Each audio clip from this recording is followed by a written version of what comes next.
Salut à tous, on se retrouve pour l'épisode 3076 du Zap Image. On commence aujourd'hui en ce jeudi 3 octobre avec des anniversaires et on commence tout d'abord avec l'attaquant suédois Zlatan Ibrahimovic. Il fête aujourd'hui ses 43 ans. Cet ancien joueur de l'AC Milan, du Barça, du PSG ou même de la Juventus Turin. On lui souhaite bien sûr un très bon anniv parce qu'il fait partie des plus grands numéro 9 de l'histoire du football. Bon anniversaire à Zlatan.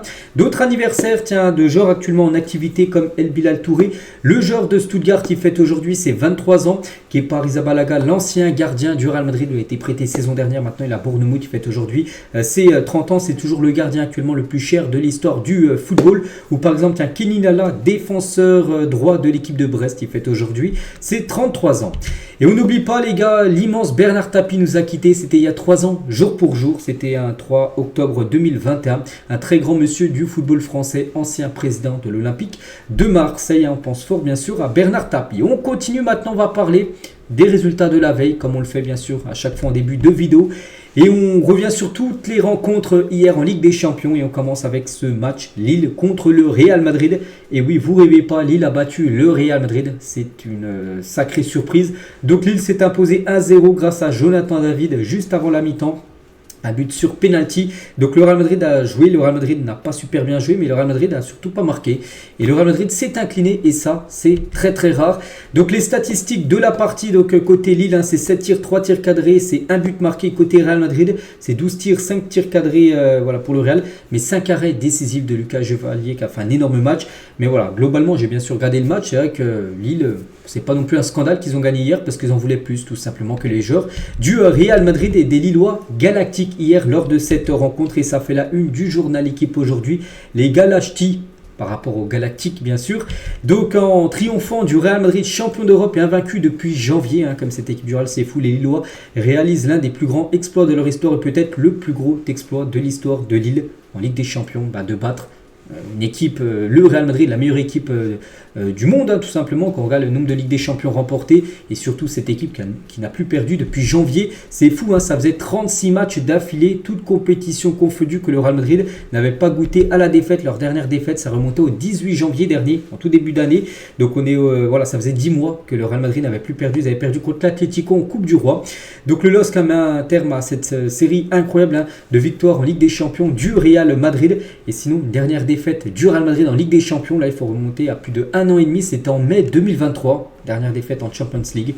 Voilà, pour vous montrer l'immense exploit quand même des Lillois. Un City a essayé de battre le Real, le Bayern saison dernière, Dortmund, tout ça, mais personne n'y est arrivé. C'est Lille qui a réussi tout simplement à battre cette redoutable équipe madrilène. Et pour Carlo Ancelotti, c'est tout simplement mérité. Il dit que c'est pas du tout un vol, voilà, cette victoire, non, c'est mérité. Carlo Ancelotti reconnaît la supériorité du LOSC qui l'emporte face au Real Madrid. Il a dit Lille était meilleur et méritait de gagner. On aurait pu faire match nul à la fin, mais ça n'aurait pas été mérité. Voilà, parce que le Real a commencé à pousser vraiment dans les 10-15 dernières minutes. Ça a été compliqué pour Lille parce que c'est un attaque-défense. Il y a eu des situations très chaudes, mais il n'y a pas eu de but marqué. Ils n'ont pas craqué, on va dire, les joueurs lillois. Mais voilà, pour Ancelotti, c'est plutôt logique, tout simplement, cette victoire du LOSC. Et Ancelotti, donc voilà, cette défaite, on doit en tirer des leçons. Voilà, pour bien sûr les prochains matchs et ne pas refaire en gros des matchs où il perd, parce que c'est rare bien sûr que le Real Madrid perd des matchs. On sait que c'est souvent victoire à la fin des rencontres pour Madrid. Et Ancelotti dit c'est difficile d'analyser ce match, nous avons été mauvais sous tous les aspects, que ce soit en attaque, au milieu, en défense. Voilà, donc ça n'a pas été une bonne partie pour l'équipe madrilène. Et donc là, quelques déclarations d'Ancelotti, mais aussi quelques déclarations maintenant de Bruno Genesio, le coach de Lille. Donc lui, bien sûr, très content.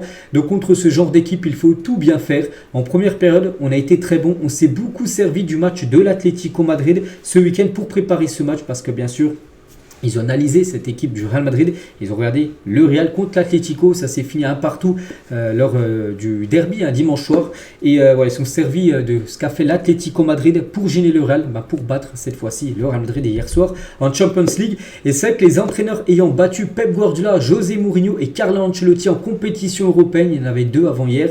Il y avait Diego Simeone, Jürgen Klopp et maintenant Bruno Genesio, qui a réussi à battre simplement Pep Guardiola, Mourinho et Carlo Ancelotti, un des très gros entraîneurs de l'ère moderne.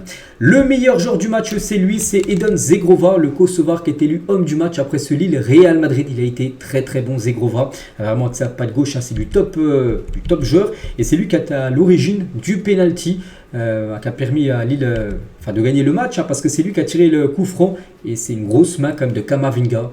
Camavinga doit faire beaucoup mieux, surtout en professionnel. Au pire, tu fais ça en amateur. Bon, même en amateur, ça passe pas, mais en match de Ligue des Champions, ça passe pas du tout. Le ballon était cadré, il touche le ballon, le bras, enfin la main est décollée du corps. C'est penalty direct, et c'est Jonathan David, bien sûr, qui a inscrit ce penalty. Et David, avec 4 buts en Ligue des Champions, David devient le meilleur buteur de l'histoire du LOSC en Champions League. Félicitations, bien sûr, à cet attaquant qui a été buteur. N'oubliez pas que ce joueur est en fin de contrat, en fin de saison. Donc pour Lille, qui va peut-être le perdre gratuitement, ce sera un gros coup dur, mais il pourra atterrir dans une top équipe gratuitement. L'attaquant canadien et David réagit à l'exploit. Il a dit, le coach a beaucoup parlé de croire en l'exploit. On y a tous cru, on a mis les ingrédients et respecté le plan de jeu. Je ne réalise pas encore, c'est une soirée inoubliable. Ça va rester dans nos mémoires pendant très longtemps, cette victoire de Lille contre le grand Real Madrid. Donc on a parlé de Jonathan David qui a été buteur, mais il faut aussi souligner la défense qui a été exceptionnelle. Et ce gardien, Lucas Chevalier, une note de 9 sur 10 aujourd'hui dans le journal de l'équipe. À 9 sur 10, c'est exceptionnel. Le 10 sur 10, c'est parfait. 9 sur 10, c'est exceptionnel. Il a fait beaucoup d'arrêts. Donc 5 tirs cadrés du côté du Real, 5 arrêts, 0 but concédé. Donc voilà, quel match de Lucas Chevalier. N'oubliez pas qu'aujourd'hui, la liste de Deschamps, ce ne serait pas une surprise qu'il soit dans les 3 gardiens sélectionnés parce qu'il le mérite. Tout simplement, Lucas Chevalier. Et ça date pas que d'hier. Ça date depuis pas mal de mois quand même qu'il est très bon. Ce gardien lillois, il a dit, j'ai toujours voulu me confronter aux meilleurs, et là je pense que c'était la meilleure équipe des 10 dernières années. C'est sûr que c'est une fierté personnelle d'avoir un peu fait déjouer ces joueurs-là, et surtout de sortir d'un match comme ça sans prendre de but, un clean sheet contre le Real. Il n'y a pas beaucoup de gardiens, bien sûr, qui peuvent en dire autant. On va parler aussi de ce joueur. Souvenez-vous, hier, les gars, j'ai dit que c'était son anniversaire. Vous savez, toujours en début de vidéo, je dis, tiens, aujourd'hui, c'est l'anniversaire de Boadi. En plus, il devrait être titulaire, parce que Bruno Genesio l'a annoncé en conférence de presse avant le match. Il a fait un énorme match. N'oubliez pas que ce joueur, hier, a fêté seulement ses 17 ans, ce jeune Ayoub Boadi. Donc, le match de patron. Donc, il a fait vraiment des choses simples. Il n'a pas tenté des trucs de fou. Voilà, pas contrôle, passe, tout ça. Il a vraiment un ratio, je crois qu'il était à plus de 45 passes pour une seule loupée, et sinon toutes les autres réussies. Bon, il était très très bon, il a su canaliser l'autre milieu de terrain du côté du Real, Bellingham, Valverde, tout ça. Donc énorme masterclass quand même de ce tout jeune joueur de 17 ans. Vraiment à 17 ans, tu sors un match comme ça contre le Real. Tu peux être vraiment fier de toi, et c'est vraiment un crack partout, ce tout jeune joueur, parce que déjà il est fort au football à 17 ans, titulaire, et il joue contre le Real en plus en faisant un grand match. Il a obtenu son bac S, le bac scientifique avec mention très bien, donc il est très intelligent. Et aussi il a réussi et gagné un concours, le premier d'un concours d'éloquence à l'Elysée. Donc c'est dire comment il s'exprime, tout ça. Il avait fait ça à l'époque, puis il a réussi. C'est lui qui a terminé premier de ça. Donc voilà, c'est un crack tout simplement dans tout ce qu'il peut faire. Boadi, donc voilà, vraiment une pépite du côté de Lille. Puis voilà, une photo de lui quand il était beaucoup plus jeune, mais maintenant c'est un joueur important, on va dire, de cette équipe. Et voici sinon toutes les notes des autres joueurs du côté de LOSC. Vraiment, moi, il y en a vraiment qui m'ont impressionné, comme Thiago Santos. Les gars, il est exceptionnel, défenseur droit. Vraiment une note de 8, il aurait pu avoir 9 tellement qu'il a fait un match impeccable. Il avait Vini Junior comme dans son couloir. On n'a pratiquement pas vu Vini parce qu'il y avait un grand Thiago Santos. Je sais pas, donc Boadi, on a parlé. André aussi, Benjamin André. Il a, je sais plus quoi, il a plus de 30 ans lui, mais toujours vraiment très important au milieu de terrain. Zegrova c'est 7, David Gabella 7. Donc tout le monde a eu des grosses notes, à part peut-être Gudmundsson qui a eu 5 sur 10. Mais voilà, sinon ça a été un match exceptionnel. Bruno Genesio, le coach, une note de 8 sur 10 bien sûr par rapport à son coaching. Et surtout du côté de Lille, il y avait quand même beaucoup d'absents. Je l'avais dit avant le match les gars, Lille n'aura que 2 milieux de terrain disponibles pour cette rencontre. Ça a été André et Boadi. Ils ont fait le match qu'il fallait faire parce que regardez, l'hécatombe. Donc Ethan Mbappé n'était pas là. Gomez, les gars, il était suspendu. André Gomez, il n'était pas inscrit, bien sûr. Ismaili, Radson, tout ça, tous ces joueurs étaient forfaits ou suspendus pour le match. Et malgré ça, Lille a réalisé une grosse performance contre le Real Madrid. Ethan Mbappé, donc lui, qui a dû annoncer forfait, bien sûr, pour la rencontre, donc blessé pour les 3 prochains mois. Il s'est déchiré le quadriceps derrière la cuisse. Bref, donc la joie d'Ethan Mbappé après la victoire historique, bien sûr, du LOSC face au Real Madrid.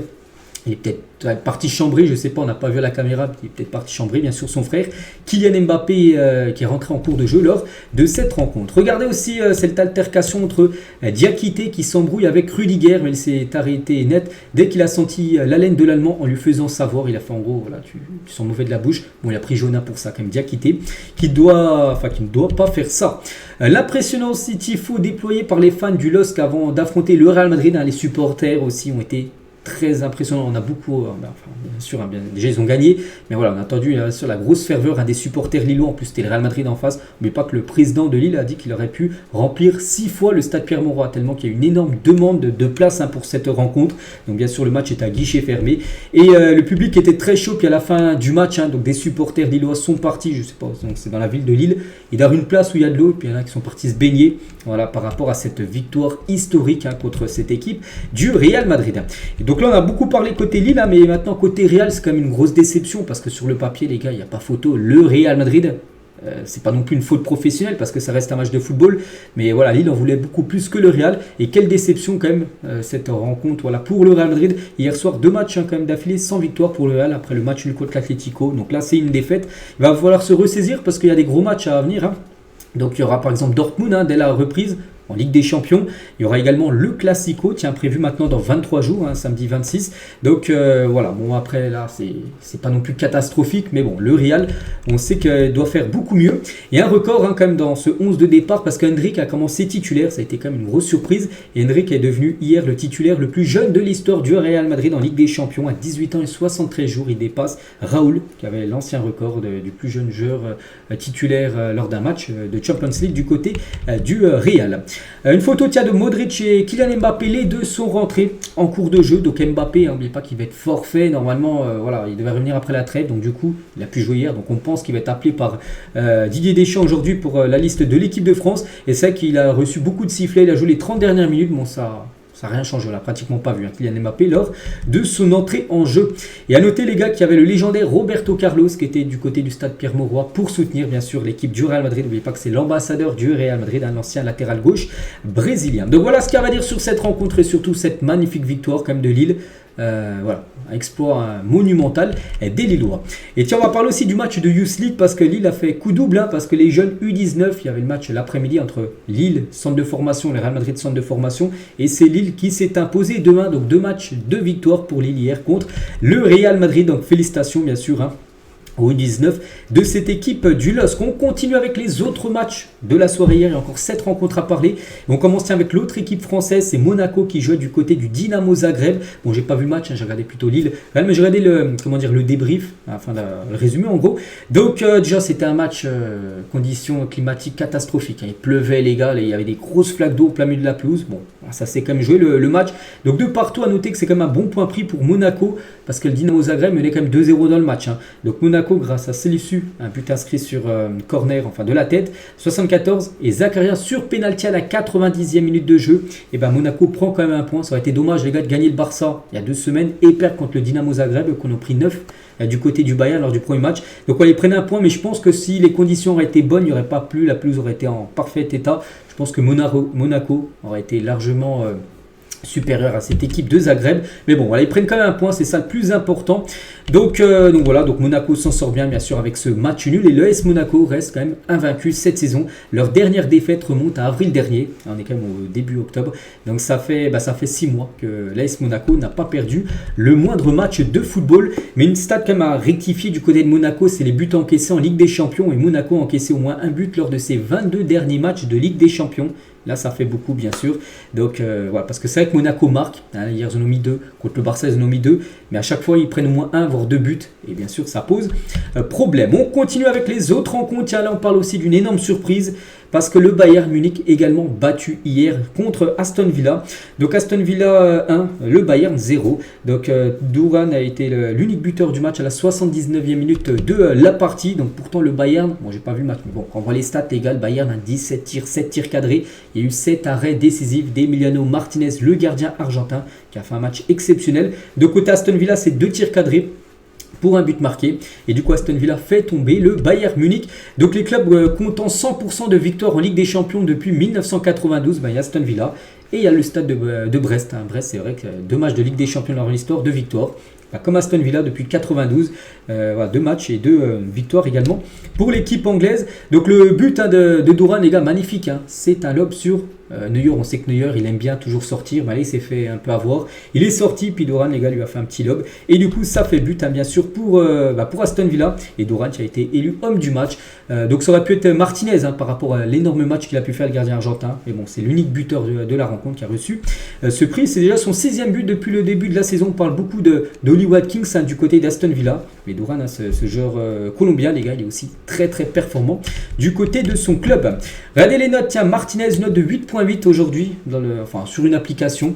Voilà, par rapport à son gros match. Un Neuer 4.8, donc un match oublié, bien sûr, pour le gardien allemand. Et le Bayern, les gars, battu en phase de poule, donc là c'est très très rare. Donc le Bayern Munich n'avait plus perdu depuis 41 matchs en phase de groupe de Ligue des Champions. Unai Emery a dit stop. Donc, et devinez quoi, la dernière équipe à avoir battu l'équipe du Bayern en phase de poule, c'était le PSG. C'était il y a 7 ans. Il y a 7 ans quand même. Donc, ça date. Regardez tous les derniers matchs. Donc, DW, c'est des victoires, bien sûr. D, c'est match nul. Et L, c'est une lose. Donc, voilà, 41 matchs et 7 ans après, de nouveau, ils perdent tout simplement cette équipe du Bayern Munich. Je vous parle en phase de poule, bien sûr, parce qu'on a déjà perdu, par exemple, la saison dernière en Ligue des Champions, lors d'un match élimination directe, la demi-finale. Mais en phase de poule, c'était bien sûr une éternité depuis 2017, qui n'ont pas perdu le moindre match de football. Bref, on continue, on va parler de Liverpool contre Bologne. Donc Liverpool sans souci, victoire 2-0, McAllister et Mohamed Salah, les 2 buteurs de la rencontre. Donc voilà, 9 tirs, 4 tirs cadrés, 2 buts inscrits. Donc ils ont quand même fait pas mal de tirs, Bologne 12 tirs, mais seulement 2 tirs cadrés, 10 frappes hors cadre. Et Liverpool logiquement s'est imposé. Donc le meilleur joueur du match, c'est lui. C'est comme souvent lui, les gars, c'est Mohamed Salah qui a reçu le prix du meilleur joueur de la partie. C'est simple, sur le match hier, décisif sur les 2 buts, 1 but.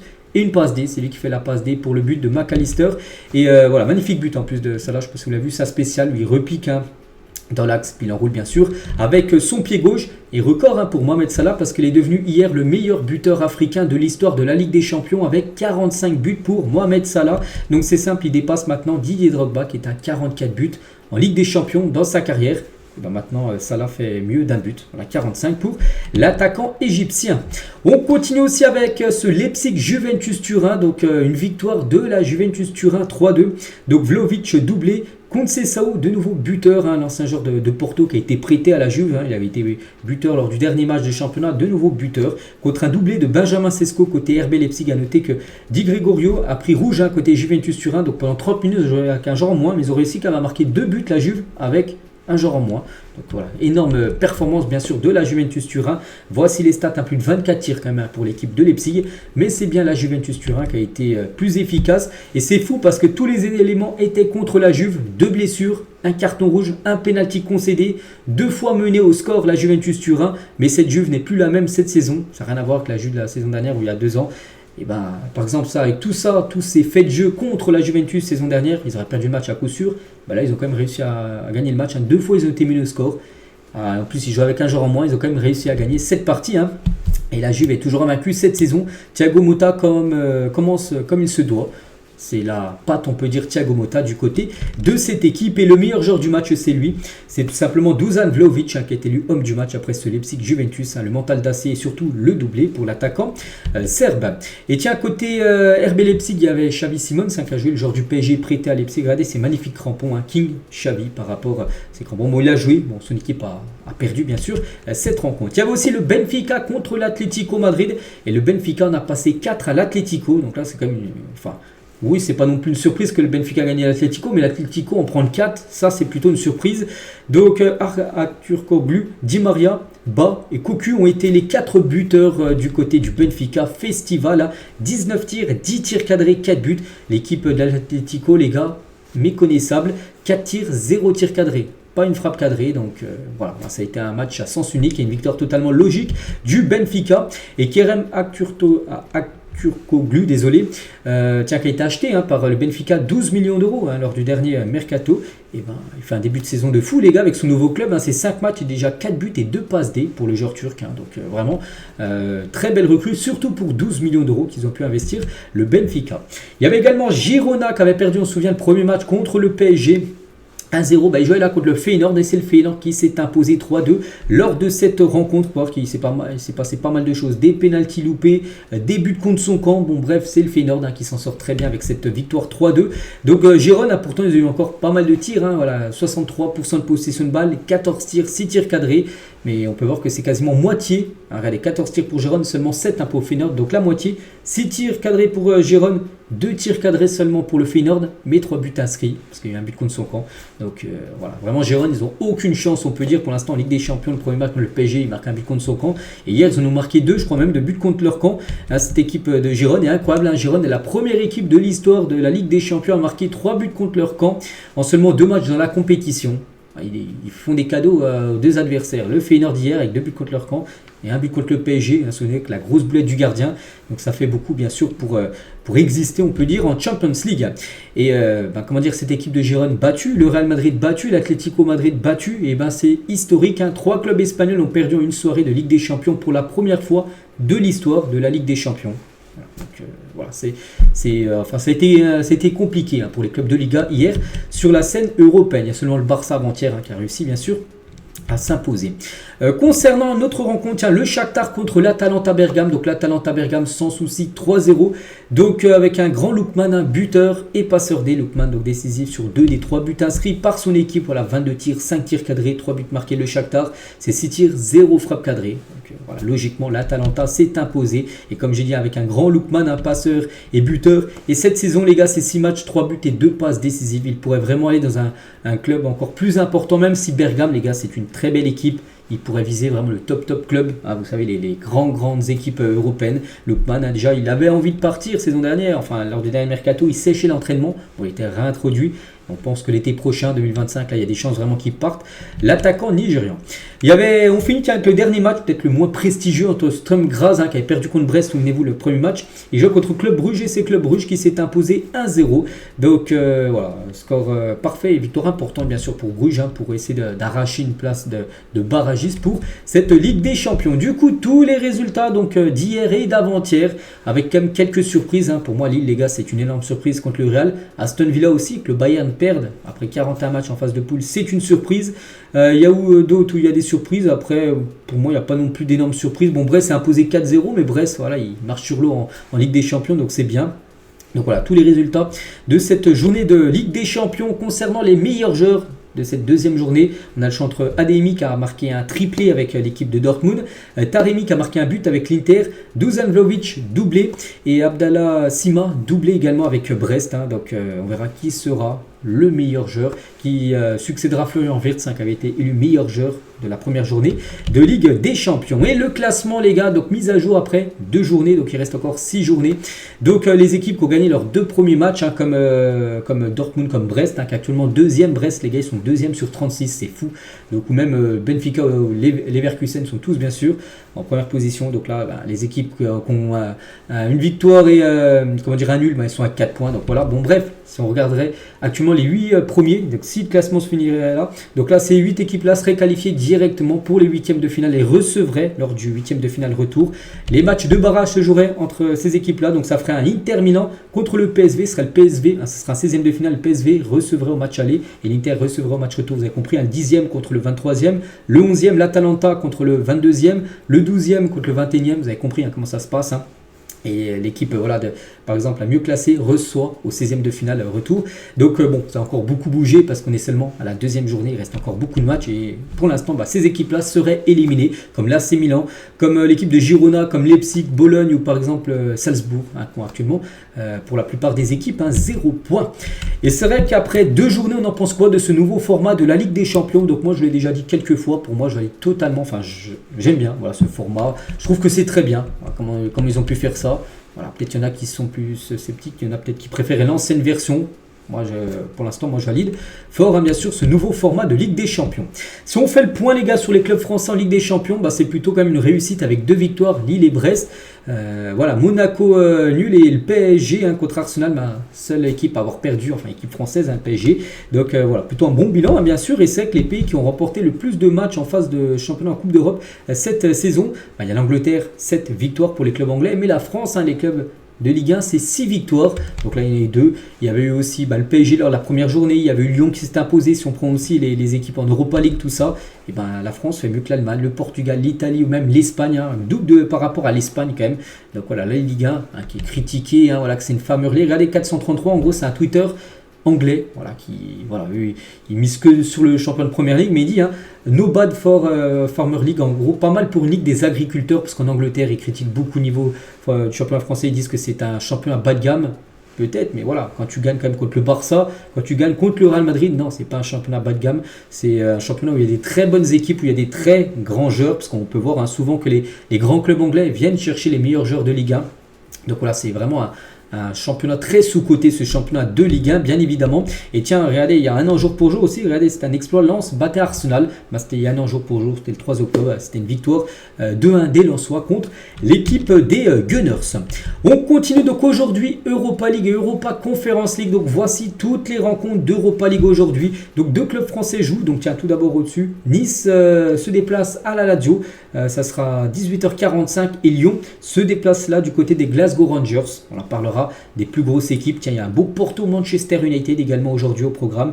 On parlera bien évidemment de tout ça demain. Donc bonne chance aux 2 clubs français. Et il y a aussi de la Ligue Conférence où là il n'y a pas d'équipe française, mais voici le gros programme aujourd'hui, comme la Fiorentina qui joue, comme il y a qui encore une équipe très connue, le Betis.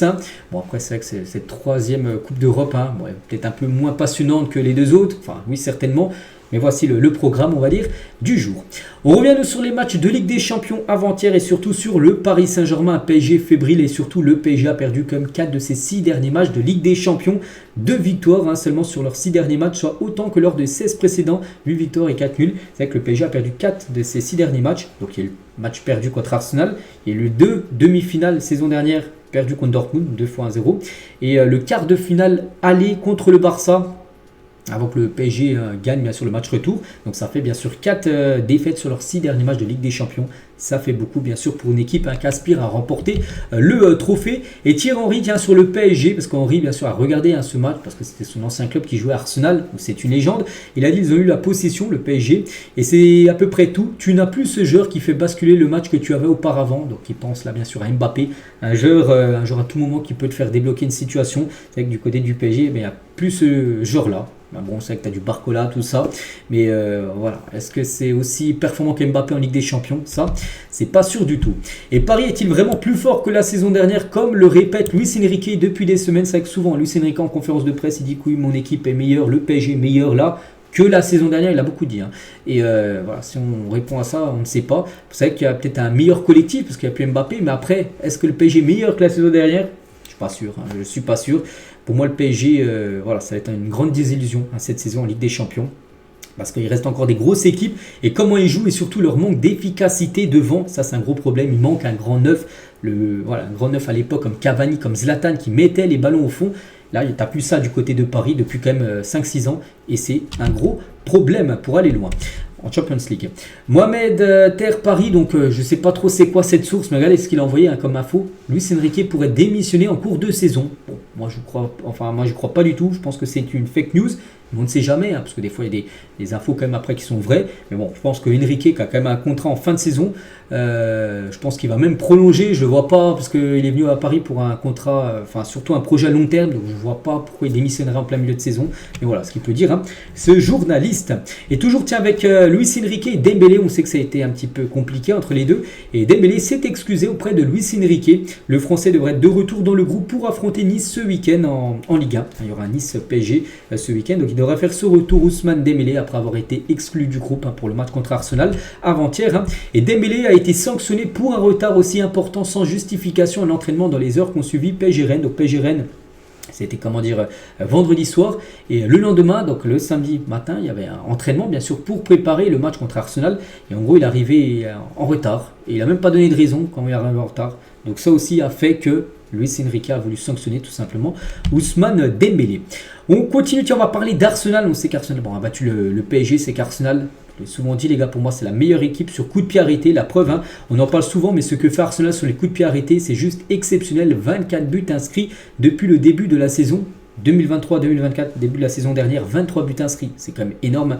Et c'est dû au travail d'un homme, principalement Nicolas Jauvert, l'adjoint français d'Arteta, spécialiste des coups de pied arrêtés du côté d'Arsenal. Ils ont un entraîneur spécial coups de pied arrêtés. Et on peut voir que ça fait la différence. Voilà, par exemple, des matchs de Première Ligue, souvent ils ont été buteurs sur corner. Là, la même chose. Sur un coup franc, ils ont été buteurs. Donc, sans minimiser le rôle des joueurs qui sont évidemment très compétents sur le plan tactique, technique et athlétique. Donc, voilà, c'est vraiment c'est leur spécialité, tout simplement, les Gunners. Et souvent, bien sûr, ça finit au fond des buts. Et ce joueur, les gars, il est tellement bon, bien sûr, dans le secteur aérien. C'est Gabriel. On parle souvent de Saliba, à juste titre, mais alors Gabriel aussi. Et c'est que sa progression depuis son départ de Lille, parce qu'il était à Lille, il y a quelques années maintenant à Arsenal, il est dans le top 3 je pense des meilleurs défenseurs actuellement au monde, le défenseur brésilien. On va parler de Bukayo Saka aussi, déjà de très belles statistiques avec Arsenal à seulement 23 ans, déjà 60 buts et 56 passes D à 23 ans Saka.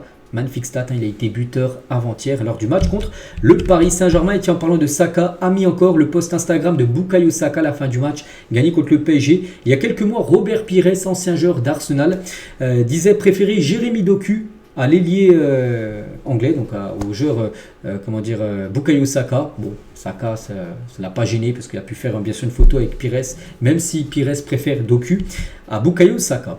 On continue, tiens, on va parler de Manchester City. Hier, j'avais dit que City est resté sur 25 matchs, mais j'avais dit sans perdre en Ligue des Champions. Mais je n'ai pas montré tous les adversaires de City. Donc actuellement, c'est la plus longue série de l'histoire de la Ligue des Champions. C'est sur quand même 3 saisons d'affilée que City n'a plus perdu.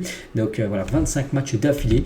Le dernier match, ils ont gagné 4-0 contre Slovan Bratislava. Donc là, ils ont égalé l'autre Manchester United, qui avait également fait 25 matchs d'affilée sans perdre. Donc le prochain match, s'il ne perd pas en Ligue des Champions City, ça sera le record absolu dans l'histoire de la compétition. Eric Roy, après le nouveau succès historique de Brest avant-hier, il faut aussi parfois prendre une bonne claque, parce que vendredi dernier, ils avaient pris un 3-0 contre l'AG Auxerre. Il a dit des fois, il faut prendre une bonne claque pour après mieux rebondir. Donc l'important, c'est de ne pas tomber, mais de se relever et de continuer à avancer. Qui l'aurait imaginé que Brest s'impose 4-0 du côté de Salzbourg, je pense personne. Et hors PSG, Brest est le premier club français depuis 2011 à gagner un match en Ligue des Champions par au moins 4 buts d'écart. La dernière fois, hors PSG, ça avait été Lyon qui avait gagné 7-1 contre Zilina. Je ne sais pas trop où c'est. Bon bref, c'était aussi une grosse victoire de Lyon, mais là, Brest aussi, ça a été incroyable ce qu'ils ont pu réaliser. Tiens, on va parler d'une équipe aussi qu'on a pris une bonne sur cette semaine de Ligue des Champions, c'est le Celtic. Donc ils en ont pris 7 du côté de Dortmund avant-hier. Et le Celtic en championnat, c'est 6 matchs, 0 but pris, 6 clean sheets. Et voilà, sur un match contre Dortmund. Bon, c'est pas le même niveau, bien sûr, le championnat écossais et la Ligue des Champions. Et voilà, ils en ont pris 7, seulement une rencontre. Le gouffre du niveau entre la Ligue des Champions et le championnat écossais. On va parler d'un joueur qui est exceptionnel, c'est Rafinha du côté du Barça. Regardez sa hitmap lors du match contre les Young Boys de Berne, il est exceptionnel. Un but, une passe D pour Rafinha qui nous fait un début de saison de fou. On quitte l'Europe, tiens, on va du côté des États-Unis parce qu'il y avait un gros match entre Columbus Crew et l'Inter Miami. L'Inter Miami s'est imposé 3-2 lors de ce match avec un doublé de Léo Messi en 5 minutes, 45e et 45e plus 5 minutes de temps additionnel, dont un magnifique but sur coup franc en direct. À la 48e, dès la reprise de la mi-temps, ils ont marqué un autre but, 48e de Luis Suarez. Et Miami est sacré champion de la conférence Est des États-Unis, 3-2 contre le Columbus Crew avec un doublé de Messi, un but de Suarez. Donc 46e trophée pour l'Argentin. Donc c'est fou, en gros ils ont gagné le championnat parce qu'aux États-Unis il y a 2 championnats, le championnat de la conférence Est et conférence Ouest. Et du coup ils ont gagné le championnat de la conférence Est si vous regardez les États-Unis sur le côté droit en gros, quand on regarde la carte. Et n'oubliez pas que la saison dernière ils ont fini avant-dernier. Il n'y a pas de relégation en MLS, même si tu finis dernier, tu restes en première division. Ils avaient fini avant-dernier et là cette saison ils gagnent la première division, on peut dire conférence S des États-Unis. Donc félicitations bien sûr. Donc nouveau trophée, 46e trophée pour Léo Messi avec l'Argentine, avec le Barça, avec le PSG, bien sûr avec l'Inter Miami. Donc voilà, Alba, Luis Suarez, Messi, Sergio Busquets. Donc oui, ça a changé bien sûr l'Inter Miami qui est avant-dernier saison dernière, mais vu qu'ils ont fait venir ce genre de joueur-là, ça change totalement la dynamique de l'équipe. Donc ils ont bien fêté ça, bien sûr. C'était la nuit dernière, bien sûr, le match. Et Messi, les gars, avec l'Inter Miami, auteur d'un doublé hier. Donc 17 matchs, 17 buts et 15 passes D. Les stats sont quand même exceptionnels pour le dernier ballon d'or, enfin, toujours pour l'instant. Et Messi, les gars, a marqué un but sur coup franc la nuit dernière. Il a dépassé David Beckham au nombre de coups francs marqués. Messi, c'est 66 coups francs directs marqués. Et le recordman, c'était Beckham qui était à 65 coups francs directs marqués. Donc que c'est beau. fou, hein, surtout quand on voit qu'aujourd'hui Messi joue pour le club dont David Beckham est propriétaire, donc cette équipe de l'Inter Miami. On continue aussi avec une info sur Mehdi Benatia. Hier, j'ai dit qu'il passait en commission de discipline. Et ça y est, on sait ce qu'il a officiel. 3 matchs de suspension ferme, plus 3 matchs avec sursis pour Mehdi Benatia.